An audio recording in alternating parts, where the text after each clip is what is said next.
नमस्कार दोस्तों, आपका स्वागत है इस विशेष अवसर पर, जहां हम बात करेंगे एक ऐसे पर्व के बारे में जो भारत ही नहीं, बल्कि पूरी दुनिया में मनाया जाता है।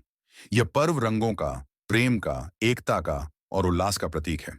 यह पर्व हमें एकता, प्रेम, समृद्धि और खुशी के संदेश के साथ एक दूसरे से जुड़ने का अवसर देता है। जी हाँ, हम बात कर रहे हैं होली वॉन की, जो हर साल मनाई जाती है और जो हमें जीवन के सबसे सुंदर पहलुओं को महसूस कराती है। होली का त्योहार हमारे जीवन का हिस्सा बन चुका है, जिसमें रंग, उमंग और खुशियां हमारी जिंदगी का हिस्सा बन जाती हैं। लेकिन क्या आपने कभी सोचा है कि सिर्फ रंगों से होली का असली अर्थ नहीं है? असल में होली हमें एक संदेश देती है।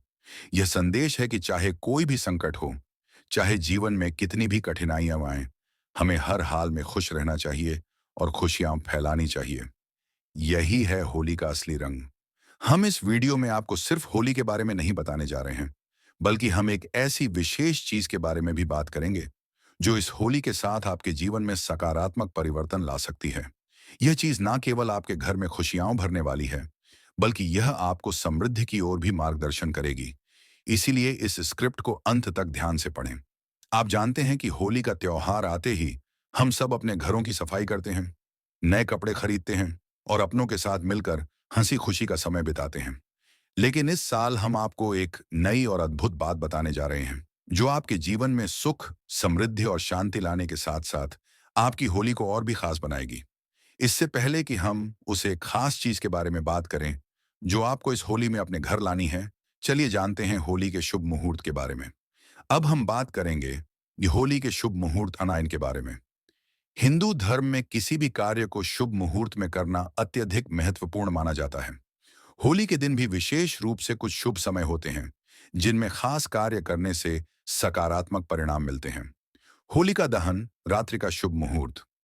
होलिका दहन एक विशेष अवसर होता है, जब हम अपने सभी बुरे कर्मों और नकारात्मकताओं को जलाकर समाप्त कर देते हैं। हिंदू ज्योतिष के अनुसार होलिका दहन के समय कुछ विशेष शुभ संयोग बनते हैं। इस समय पर बुराई को नष्ट कर दिया जाता है और अच्छाई की विजय होती है। यह समय हमारे जीवन के हर नकारात्मक पहलू को समाप्त करने के लिए आदर्श है। होलिका दहन के समय के बारे में कहा जाता है कि यह समय हमें अपने जीवन की सभी बुरी आदतों और गलत विचारों से मुक्ति पाने का अवसर देता है। होलिका दहन का एक और महत्व है। यह हमें यह सिखाता है कि चाहे दुनिया में कितनी भी बुराई क्यों ना हो, आखिरकार अच्छाई की ही विजय होती है। इसके अलावा होलिका दहन के बाद जो चिंगारी निकलती है, उसे अपने घर की सफाई और नवीकरण का प्रतीक माना जाता है। इस दिन हम अपने घर के हर कोने को अच्छे से साफ करते हैं और वहां सकारात्मक ऊर्जा का प्रवेश करने का अवसर देते हैं। होली के दिन रंग खेलना न केवल मस्ती का प्रतीक है, बल्कि यह भी हमें यह सिखाता है कि जीवन में हर रंग की अहमियत है। जीवन में खुशियां, दुख, आनंद और कठिनाइयां सभी मिलकर एक पूर्ण चित्र की तरह होते हैं। होली का पर्व हमें यही सिखाता है कि हमें अपने जीवन में हर रंग को स्वीकार करना चाहिए और हर परिस्थिति को एक नए उत्साह और उमंग के साथ अपनाना चाहिए। यह दिन विशेष रूप से सामाजिक मेल मिलाप और रिश्तों को सशक्त बनाने का होता है। पुराने गिले शिकवे भूलकर नए सिरे से अपने रिश्तों की शुरुआत करना और एक दूसरे को शुभकामनाएं देना, यही होली का असली उद्देश्य है। आध्यात्मिक दृष्टिकोण से वास्तव में होली एक ऐसा अवसर है जब हम न केवल अपने रिश्तों को सुधारते हैं, बल्कि अपने भीतर के भावनात्मक और मानसिक बैर भावनाओं को भी समाप्त करते हैं।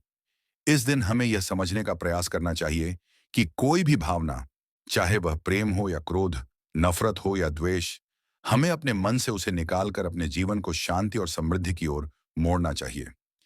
अब हम चलते हैं होली से जुड़ी एक प्रसिद्ध कथा की ओर, जो हमें और भी गहरे अर्थों को समझने में मदद करेगी। होली की कथा हमें एक अहम संदेश देती है और यह हमें बताती है कि जब भी बुराई और बुरे लोग अच्छाई के मार्ग में रुकावट डालने का प्रयास करें, तब हमें सत्य और धर्म की राह नहीं छोड़नी चाहिए। यह कहानी प्राचीन समय की है, जब दैत्यराज हिरण्यकश्यप ने खुद को भगवान मान लिया था। वह चाहता था कि सभी लोग उसे ही पूजें, लेकिन उसका पुत्र प्रहलाद भगवान विष्णु का भक्त था। प्रहलाद ने अपने पिता के आदेशों को ठुकरा दिया और भगवान विष्णु की पूजा करता रहा। इससे क्रोधित होकर हिरण्यकश्यप ने कई बार प्रहलाद को मारने की कोशिश की, लेकिन वह हर बार बच जाता। फिर हिरण्यकश्यप ने अपनी बहन होलिका से मदद मांगी। होलिका के पास एक विशेष चादर थी जो उसे आग से नहीं जलने देती थी। होलिका ने प्रहलाद को अपने साथ आग में बैठा लिया, लेकिन जब दोनों आग में जल रहे थे तो होलिका खुद जलकर मर गई, जबकि प्रहलाद बच गया। यह घटना हमें यह सिखाती है कि बुराई चाहे कितनी भी शक्तिशाली क्यों ना हो, अंततः अच्छाई की ही विजय होती है। होली का त्योहार इसी विजय का प्रतीक है। इस दिन हम अपने सभी दुख, गुस्से और नफरत को जलाकर उन्हें समाप्त कर सकते हैं और एक नया जीवन शुरू कर सकते हैं। अब हम उस एक खास चीज के बारे में बात करते हैं जो हमें इस होली के अवसर पर अपने घर लानी चाहिए। वह चीज है सकारात्मकता और समृद्धि का प्रतीक। हम जानते हैं कि होली का समय घर की सफाई और नवीकरण का होता है, लेकिन इस बार हम एक और कदम बढ़ाते हैं। इस बार हम अपने घर में एक पौधा आंच लाकर उसे अपने घर की रौनक बनाएंगे। क्यों पौधा लाना चाहिए?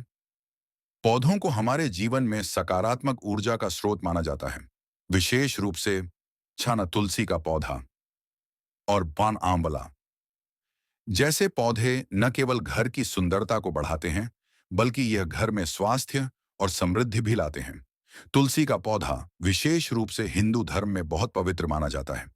इसे घर में रखने से वातावरण शुद्ध होता है और सकारात्मक ऊर्जा का संचार होता है। यही नहीं, तुलसी की पूजा से घर में सुख शांति बनी रहती है और परिवार के सदस्य स्वस्थ रहते हैं। इसलिए इस होली अपने घर में एक नया पौधा जरूर लाएं। यह पौधा न केवल आपके घर को ताजगी देगा, बल्कि आपके जीवन में खुशियों का मार्ग भी खोलेगा। तो इस होली रंगों के साथ साथ इस खास पौधे को अपने घर में लाकर आप अपने जीवन को और भी सकारात्मक बना सकते हैं। याद रखें, यह सिर्फ एक पौधा नहीं, बल्कि यह आपके जीवन में खुशियों, समृद्धि और शांति का प्रतीक बन सकता है। आप सभी को होली की ढेर सारी शुभकामनाएं।